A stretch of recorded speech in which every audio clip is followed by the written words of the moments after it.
Hi friends, വിഷ്ണുശാലിനിയുടെ പുതിയ എപ്പിസോഡിലെ ശാലിനിയോടും ശാരദാമ്മയോടും വളരെ മോശമായിട്ട് സംസാരിക്കണേ.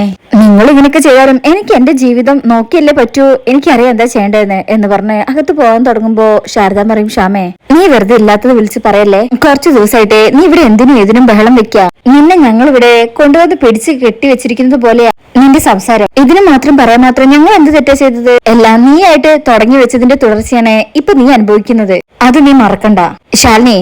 അവളുടെ ഇഷ്ടത്തിന് എന്താന്ന് വെച്ചാൽ ചെയ്യട്ടെ. ഒന്നിലിനി ഞാൻ ഇടപെടില്ല, നീയും ഇടപെടരുത്. അപ്പോഴും ശ്യാമ പറയും, എനിക്കറിയാം എല്ലാവരും കൂടെ എന്നെ അങ്ങ് ഒറ്റപ്പെടുത്തുന്നു. എനിക്ക് ആരും ഇല്ലല്ലോ, ഭർത്താവും ഇല്ല, കുട്ടികളും ഇല്ല, ജീവിതവും ഇല്ല, ഒറ്റാൻ തടി. എങ്ങനെ വേണമെങ്കിലും ജീവിക്കാം, പിന്നെ ഏത് രീതിയിൽ വേണമെങ്കിലും മരിക്കുകയും ചെയ്യാം. പിന്നെ അമ്മ പറഞ്ഞ പോലെ തന്നെ ഞാനും പറയാം, ഇനി എനിക്ക് എന്റെ ജീവിതം അതെങ്ങനെ തിരിച്ചു പിടിക്കാൻ പറ്റുന്ന ഞാനൊന്ന് നോക്കട്ടെ. ഞാനായിട്ട് നഷ്ടപ്പെടുത്തിയില്ലേ, ഞാനായിട്ട് തന്നെ തിരിച്ചു പിടിച്ചോളാം എന്നൊക്കെ അറിഞ്ഞ് നല്ല ദേഷ്യത്തിൽ ഇങ്ങനെ അവരെ സങ്കടപ്പെടുത്തുന്ന രീതിയിലും സംസാരിച്ചുകൊണ്ട് ശാലിനി അവിടുന്ന് പോവാ. ശാലിനിയാണെങ്കിൽ എല്ലാം കേട്ട് വളരെ വിഷമത്തിലാണ്. മോളെ അവള് ശാലിനി ഒന്നും പറയാണ്ട് അവിടെ ഇരിക്കും. പിന്നീട് കാണിക്കുന്നത് ഹോസ്പിറ്റലിലാണ്. ഭാമയും വിഷ്ണുവും കൂടെ ഡോക്ടറോട് സംസാരിക്കാനേ. ഡോക്ടർ പറയും ഡിസ്ചാർജ് ചെയ്യുന്നോണ്ട് കുഴപ്പമൊന്നുമില്ല, പക്ഷേ ഒരാൾ എപ്പോഴും അച്ഛന്റെ കൂടെ വേണം. മദ്യപിക്കുന്ന ആളാണോ? വിഷ്ണു പറയും, അല്ല. ഡോക്ടർ പറയും, അത് നല്ലതാണ്, ഇനിയൊരു വീഴ്ച അത് നമുക്ക് താങ്ങാൻ പറ്റിയെന്ന് വരില്ല. അപ്പൊ വിഷ്ണു പറയും, ഞാൻ വീട്ടിൽ നിന്ന് പോയാലേ ചിലപ്പോ 2 ദിവസം കഴിഞ്ഞിട്ടൊക്കെ വരിക. അപ്പൊ ഡോക്ടറേക്കും എന്താ ജോലിയെന്നേ?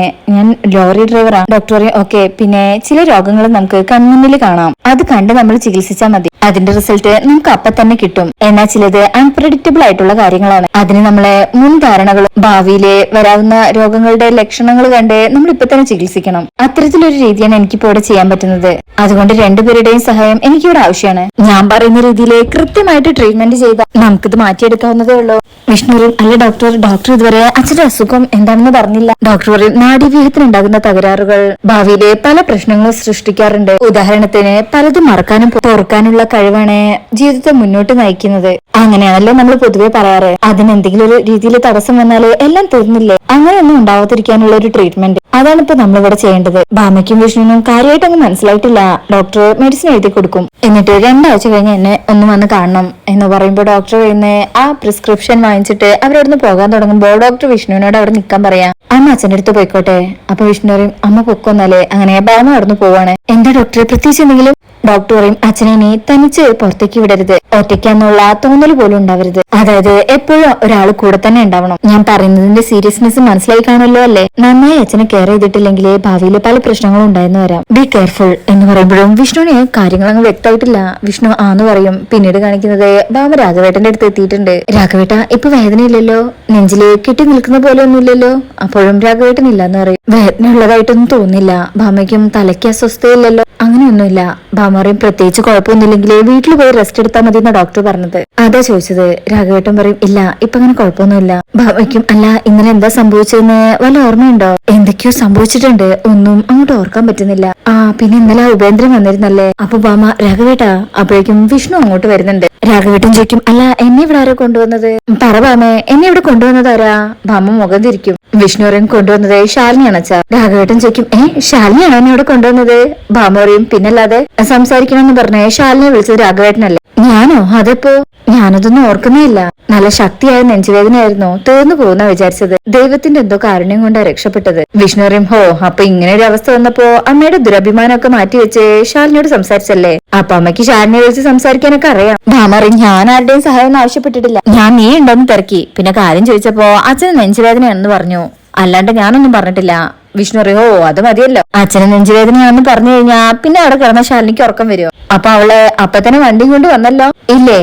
അപ്പോഴും ഭാമ പറയും, ഈ രാഘവേട്ടൻ കാരണം ഞാൻ വിളിച്ചത്, ഇല്ലെങ്കിൽ മറ്റേതെങ്കിലും വണ്ടി വിളിച്ച് ഞാൻ തന്നെ കൊണ്ടുവന്നേനെ. രാഘവേട്ടനോട് പറയും, എങ്കിൽ പിന്നെ ഇതൊന്നും ഞാൻ കേൾക്കേണ്ടി വരില്ലായിരുന്നല്ലോ. രാഘവേട്ടൻ ചോദിക്കും, പിന്നെ എന്ത് ചെയ്യണമായിരുന്നു? വിഷ്ണുവിനെ വിളിച്ചിട്ട് കിട്ടുന്നില്ല എന്ന് പറഞ്ഞു. പിന്നെ അവന്റെ ഫ്രണ്ട് കമലിന്റെ നമ്പർ ഭാമയുടെ കയ്യിലില്ലാന്നും പറഞ്ഞു. പിന്നെയുള്ളത് ശാലിനിയാ. അതിനെ വിളിക്കാൻ തോന്നിയത് കൊണ്ട് ഞാൻ ഇവിടെ ജീവനോട് ഇരിക്കുന്നു, ഇല്ലെങ്കിൽ പിന്നെ എന്നെ വെള്ളം പുതച്ച് കിടത്തായിരുന്നു. ഭാമ പറയോ, അല്ലെങ്കിൽ ഞാൻ ചെയ്യുന്നത് രാഘവേട്ടന്റെ കണ്ണിൽ പിടിക്കില്ലല്ലോ. ഇതുവരെ ഞാൻ ചെയ്തതൊക്കെ വേസ്റ്റ്. ഇത് എനിക്ക് കിട്ടണം.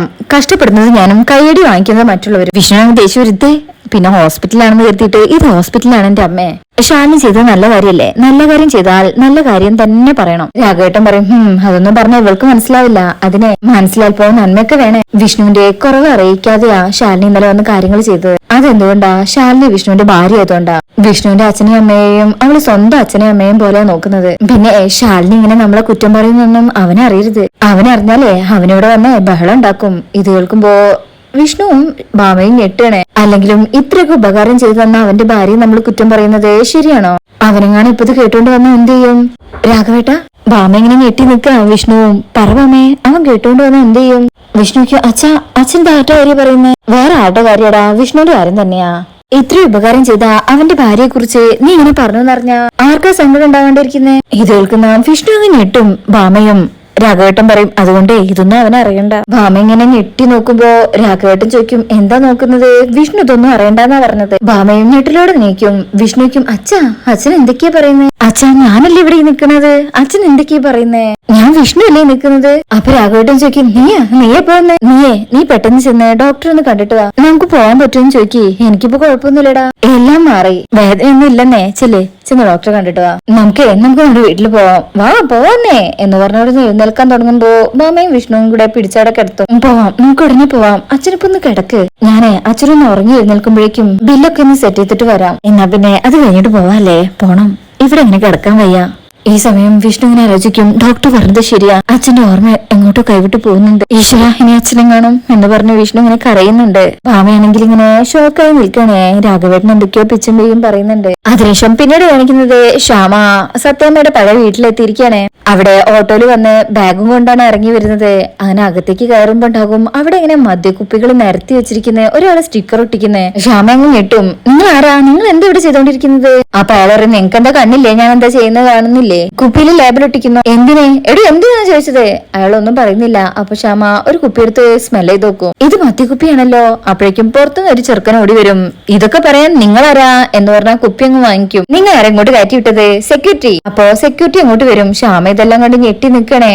ആ ചെക്കൻ പറയും ഇതെന്താ, ആരാ ഇവരങ്ങോട്ട് കയറ്റി വിട്ടത്? സെക്യൂരിറ്റിക്കും ആരാ നിങ്ങൾ എന്തിനാ ചോദിക്കാതും പറയാതെ അകത്തേക്ക് കയറി വന്നത്?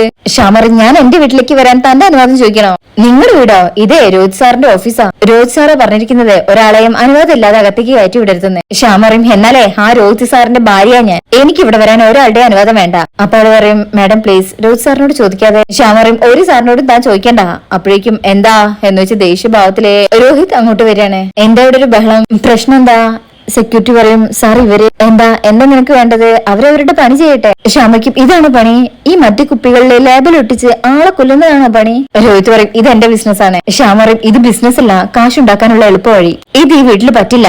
രോഹിത് പറയും ഇവിടെ എന്ത് ചെയ്യണമെന്ന് തീരുമാനിക്കാൻ ഇവിടെ ഞാനുണ്ട്, ഞാൻ പറയുന്നതും കേട്ട് അനുസരണയോട് കൂടെ അവിടെ നിൽക്കാൻ പറ്റുന്നെങ്കിൽ മാത്രം നീ ഇവിടെ നിന്നാ മതി, അല്ലെങ്കിൽ നിനക്ക് പോകാം. ശ്യാമ കിട്ടും. ഇതും പറഞ്ഞ രോഹിത് പുറത്തേക്ക് പോകുമ്പോ രോഹിത്തെ എന്ന് വിളിച്ച് ശ്യാമ പിന്നാലെ പോവാം. രോഹിത് പുറത്തു പോയി സ്മോക്ക് ചെയ്യണേ. ഇത് കണ്ടുവരുന്ന ശ്യാമയ്ക്കും രോഹിത്തെ അപ്പൊ നിങ്ങളെ നശിക്കാൻ തന്നെ തീരുമാനിച്ചിരിക്കാനല്ലേ? രോഹിത് പറയും ഇനി എന്ത് നശിക്കാൻ ഇനി ഒന്നുമില്ല, എല്ലാം നശിച്ച് നാറാണക്കല്ല് എടുത്തതിന് ശേഷം ഇങ്ങനെ ഒരു ബിസിനസ് ചെയ്യാൻ തീരുമാനിച്ചത്. എന്തായാലും തുടങ്ങി, ഇനി ഞാനിത് മുന്നോട്ട് കൊണ്ടുപോകാൻ ചെയ്യും, ആരെതിർത്താലും. അപ്പൊ ശ്യാമ പറയും അഹങ്കാരം നിങ്ങൾക്ക്, ആ ചന്ദ്രബോസും സുസ്മിതയും കൂടെ ഉണ്ടെന്നുള്ളതിന്റെ അഹങ്കാരം. പക്ഷെ എന്തെങ്കിലും ഒരു ചതവ് പറ്റിപ്പോയാൽ അവരാരും സഹായത്തിനുണ്ടാവില്ല, ഞാൻ പറഞ്ഞില്ലെന്ന് വേണ്ട.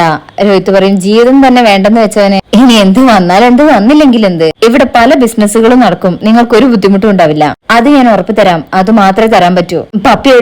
പപ്പിയായിട്ട് വരാനല്ലേ ഞാൻ പറഞ്ഞത്? ശ്യാമയ്ക്ക് ഇതൊക്കെ കണ്ടിട്ട് തന്നെ ദേഷ്യം വരുന്നുണ്ട്. പപ്പി വന്നില്ല, അല്ലെങ്കിലും മദ്യം വിതരണം നടത്തുന്ന വീട്ടിലെ അവള് വളരണ്ട.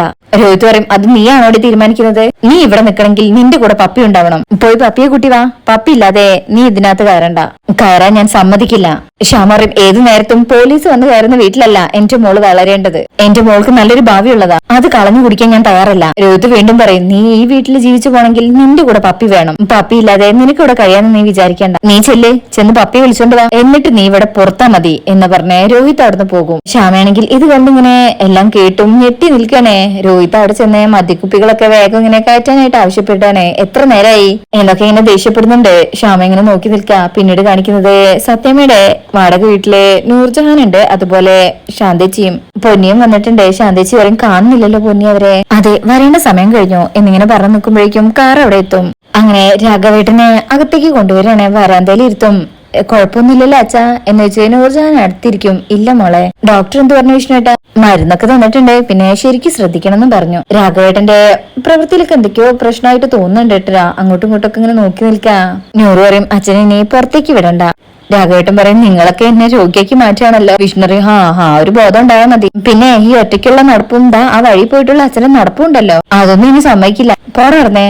അപ്പൊ വിഷ്ണു പറയും, ഇതേ നൂറെ ഈ അമ്മയുടെ കണ്ണ് വെട്ടിച്ചങ്ങനെ നടക്കാൻ നോക്കിയ അത് നീ നോക്കിക്കോളണേ. നൂറ് പറയും, അത് പിന്നെ പറയാനുണ്ടോ, ഇനിയിപ്പോ എന്റെ പകുതി ശ്രദ്ധ അച്ഛനിൽ തന്നെ ആയിരിക്കും. ഇനി ഇതാണ് അച്ഛന്റെ ലോകം. ഇനി ഇവിടുന്ന് പുറത്തിറങ്ങണമെങ്കിലേ എന്നോട് ചോദിക്കണം. പറഞ്ഞില്ലെന്ന് വേണ്ട. രാഘവേട്ടൻ പറയും, ഓ ഉത്തരവ്, എനിക്കങ്ങനെ അസുഖമൊന്നും ഇല്ലെന്നേ. ആ ഡോക്ടർ എന്തെങ്കിലും പറഞ്ഞു ഒപ്പിച്ചിട്ടുണ്ടെങ്കിലേ അത് മരുന്ന് തരാനുള്ള പരിപാടിയായിരിക്കും. വിഷ്ണു പറയും, ആ അതെ എടാ നോക്ക്, എനിക്കിത് അവിടെ ഒരു വേദനയില്ല. ബാമ പറയും, ഇല്ല ഇല്ല, ആ ബുദ്ധിമുട്ട് വേണ്ടേ ഞാനല്ലേ. വേദന കൊണ്ട് നിൽക്കാനോ ഇരിക്കാനോ കിടക്കാൻ പോലും പറ്റാത്ത അവസ്ഥയായിരുന്നു. നിന്നെ വിളിച്ചിട്ട് കിട്ടുന്നില്ലെന്ന് പറഞ്ഞപ്പോ നിന്നെ ഒരുപാട് ചീത്ത പറഞ്ഞു. അപ്പൊ വിഷ്ണു എന്ന് പറഞ്ഞു നോക്കുമ്പോ രാഘവേട്ടൻ പറയും, ചുമ്മാ ശാന്തേ പലഹാരത്തിനുള്ള മാവൊക്കെ റെഡിയാക്കിയോ? ഓ ഉണ്ടാക്കി. ബാമ പറയും, എങ്കിൽ പിന്നെ നിങ്ങൾ നിങ്ങളുടെ പണി ചെയ്യാൻ തുടങ്ങിക്കോ. ഇന്ന് മുതലേ നമുക്ക് പുതുതായിട്ട് സ്റ്റാർട്ട് ചെയ്യാം. പൊന്നിയും അതുപോലെ ശാന്തേച്ചിയും അവിടുന്ന് പോവാണേ. ഈ സമയം ബാമ പറയും, രാഘവേട്ട ഞാൻ ബെഡ്ഷീറ്റ് ഒക്കെ ഒന്ന് മാറ്റട്ടെ, കുറച്ചു ദിവസം ആയതല്ലേ എന്ന് പറഞ്ഞ ബാമ അവിടുന്ന് പോകും. രാഘവേട്ടൻ പറയും, എല്ലാവരും കൂടെ എന്നെ രോഗിയാക്കാണല്ലോ. എടാ എനിക്കൊന്നുമില്ലടാ. നൂറിനോട് പറയും, പറയേ. അപ്പോ നൂറും വിഷ്ണു ഇങ്ങനെ ചിരിക്കും. നൂറ് പറയും, വിഷ്ണുട്ടാ എനിക്ക് വേറൊരു കാര്യം പറയാനുണ്ട്, ഒന്ന് വരുവോ എന്ന് പറഞ്ഞ് നൂറ് പോകുമ്പോ വിഷ്ണുക്കും എന്താ? രാഘവേട്ടൻ പറയും, എനിക്കറിയോ, നീ പോയി നോക്ക്. ദേ അടങ്ങിയിരുന്നോളേ എന്ന് പറഞ്ഞാൽ വിഷ്ണു പോകുന്നത്. അങ്ങനെ പുറത്തേക്ക് മാറ്റി നിർത്തിയിട്ട് വിഷ്ണുവോട് നൂറ് സംസാരിക്കുന്നത്, അച്ഛനെ നെഞ്ചുവേദന വന്നതല്ലേ വിഷ്ണുട്ടാ, വരുത്തിയതാ? വരുത്തിയതോ? അപ്പൊ നൂറ് പറയും, അതെ, ഇന്നലെ ഒരാൾ ഇവിടെ വന്ന് ബഹളം ഉണ്ടാക്കി. അച്ഛനായിട്ട് ഉന്തും തള്ളും ബഹളം ഒക്കെ ആയി. അച്ഛനതില് തലയിടിച്ച് വീഴുകയും ചെയ്തു. വിഷ്ണു ഞെട്ടും. എന്നിട്ട് ഇതെന്താ ആരും എന്നോട് പറയാണ്ടിരുന്നേ? വന്നതാരാണെന്നറിയോ? നൂറ് പറയും, വിഷ്ണുവേട്ടന്റെ അച്ഛന്റെ അനിയനാണെന്നാ പറഞ്ഞത് എന്ന് പറഞ്ഞോണ്ട് അവിടെ സംഭവിച്ച കാര്യങ്ങളൊക്കെ വിഷ്ണുവിനോട് നൂർജഹാൻ പറയണേ. അതായത് ഉന്തി തള്ളിയപ്പോ തല പോയി സ്റ്റെപ്പിലിടിച്ചതും അങ്ങനെയെല്ലാം. ഇത് കേട്ട് നല്ല ദേഷ്യത്തിൽ നിൽക്കുന്ന വിഷ്ണുവിനെ കാണിച്ചുകൊണ്ട് ഈ ഭാഗം കഴിയുന്നത്. ഒരുപക്ഷെ വിഷ്ണു നേരെ ഉപേന്ദ്രന്റെ അടുത്തേക്കായിരിക്കും പോകുന്നത്. അതിനുശേഷമുള്ള പ്രമോലെ വിഷ്ണു ഉപേന്ദ്രനെ തെരഞ്ഞ് സത്യമ്മയുടെ, അതായത് വിഷ്ണുവിന്റെ തന്നെ പഴയ വീട്ടിലേക്ക് ചെന്നാണ്. അവിടെ രോഹിത്തും ഉപേന്ദ്രനും സുസ്മിതയുണ്ട്. 3 പേരിങ്ങനെ നിൽക്കുമ്പോഴേക്കും വിഷ്ണു അവിടെ വന്നിട്ട് ഉപേന്ദ്രന്റെ നെഞ്ചത്തേക്ക് ആഞ്ഞു ചവിട്ടണേ. അതിൽ ഉപേന്ദ്രൻ അവിടേക്ക് വീഴും. എന്നിട്ട് വിഷ്ണു അവനെ പിടിച്ച് നന്നായിട്ട് കൈ വെക്കുന്നുണ്ട്. അതുവിന് പറയേണ്ട ആവശ്യമില്ലല്ലോ. വിഷ്ണുവിന്റെ അച്ഛനെയും അമ്മേനെ ആരെങ്കിലും തൊട്ടെന്നോ വേദനിപ്പിച്ചോ എന്ന് പറഞ്ഞാല് വിഷ്ണുവിനെ സഹിക്കില്ല. അതുപോലെ തന്നെ വിഷ്ണു അവരെ നന്നായിട്ട് ഉപദ്രവിക്കുന്നുണ്ട്. എന്റെ അച്ഛനെ നീ തല്ലിയല്ലേ എന്ന് പറഞ്ഞിട്ടാ വിഷ്ണു ഉപേന്ദ്രന് കൊടുക്കുന്നത്. എതിർക്കുന്ന രോഹിത്തിനെ വിഷ്ണു നന്നായിട്ട് തല്ലുന്നുണ്ട്. ഒരു കൂടപ്പിറപ്പിനെ പോലെ സ്നേഹിച്ച നീ എന്നെ ചതിക്കായിരുന്നല്ലേടാ എന്ന് പറഞ്ഞിട്ട് വിഷ്ണു നന്നായിട്ട് അടിക്കണേ. അതിൽ രോഹിത്ത് വീഴുമ്പോ അവിടെ ഉണ്ടായിരുന്ന ഒരു ഇരുമ്പിന്റെ ചേരെടുത്ത് രോഹിത്തിനെ അടിക്കാനായിട്ട് ഒരുങ്ങുമ്പോഴായിരിക്കും ഈ സമയം ശ്യാമ പപ്പിമോളെ കൂട്ടി അങ്ങോട്ട് വരുന്നത്. ഈ കാഴ്ച കണ്ടുവരുന്ന പപ്പി, വിഷ്ണു അച്ഛാ വേണ്ട എന്ന് പറഞ്ഞ് ഓടി വന്ന് വിഷ്ണുവിന്റെ കാലിൽ പിടിക്കും. പപ്പിമോളെ കണ്ട് വിഷ്ണു ഇങ്ങനെ ഞെട്ടാ. അവിടെ പപ്പി ഇപ്പൊ വരുന്നുള്ള കാര്യം വിഷ്ണുവിന് അറിയില്ലല്ലോ. വിഷ്ണുവിനെ കണ്ട് ശ്യാമയും ഞെട്ടിയിട്ടുണ്ട്. അപ്പൊ ഇങ്ങനെയൊക്കെയാണ് ഈ ഭാഗത്തുള്ളത്. ഇനി വിഷ്ണുവിടുന്ന് മോളെ കൊണ്ടുപോകില്ലെന്നൊന്നും അറിയില്ല. അപ്പൊ നമുക്ക് ഈ ഭാഗത്തിനായിട്ട് വെയിറ്റ് ചെയ്യാം. പിന്നെ അങ്ങോട്ടേക്ക് ശാലിനിയും വരുന്നുണ്ട് കേട്ടോ. അപ്പോൾ റിവ്യൂ ഇഷ്ടപ്പെട്ടിട്ടുണ്ടെങ്കിൽ ചാനൽ എല്ലാവരും ഒന്ന് ലൈക്ക് ചെയ്ത് സബ്സ്ക്രൈബ് ചെയ്ത് സപ്പോർട്ട് ചെയ്തേക്കണേ. താങ്ക്